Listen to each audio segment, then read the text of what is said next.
So why is now a good time for me to start this matched betting? Well, let's start with match betting. So of course, match betting is a way to lock in guaranteed profit from all those promotions offered by online betting sites. You know, the ones like bet $100, get $100 free bet, risk-free bet up to $500, or 100% deposit match up to $1,000. The ones that are never off the TV? Yep, these betting sites are spending huge amounts of cash in advertising and promotions to try to establish their dominance in a fiercely competitive and rapidly growing market. So that's the short answer as to why now is a good time to start match betting. Promotions are pretty big right now. But that's not the whole story. To answer that properly, well, I'd have to take you back to 1992. Bear with me. You see, in 1992, George H.W. Bush signed the Professional and Amateur Sports Protection Act. It outlawed all sports betting. There was an exception for Nevada because it already had a law allowing it, but in short, Americans couldn't really gamble in sports. And 14 years later, in September 2006, after a boom in online casino and poker, not sports, that's when the Unlawful Internet Gambling Enforcement Act was passed through Congress, and a month later, with President Bush's signature, the son of the earlier Bush, became law. You weren't allowed to gamble online, at least not black and white games of chance.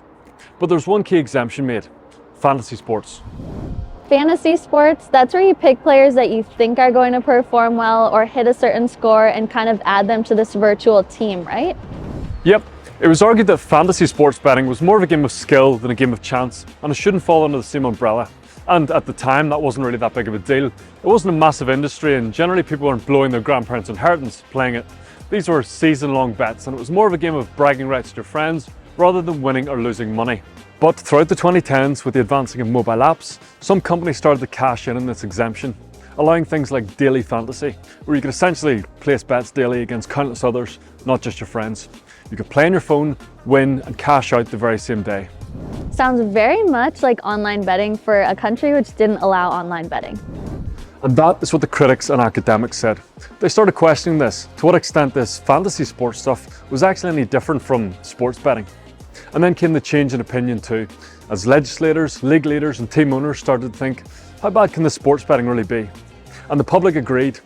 In 1983, 56% of the American public disapproved of legalizing sports betting, but by 2018, the tables had turned, as 55% approved of its legislation. The head of the NBA even came out and essentially said, look, people are gambling anyway. Let's just bring it into the sunlight where it can at least be regulated.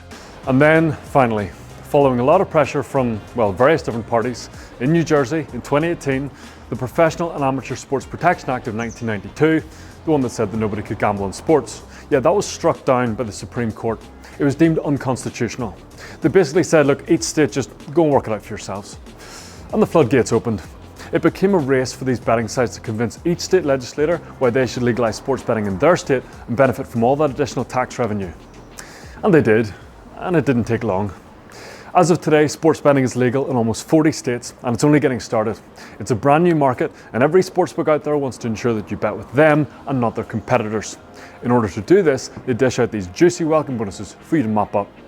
And that is why now is a good time to start match betting.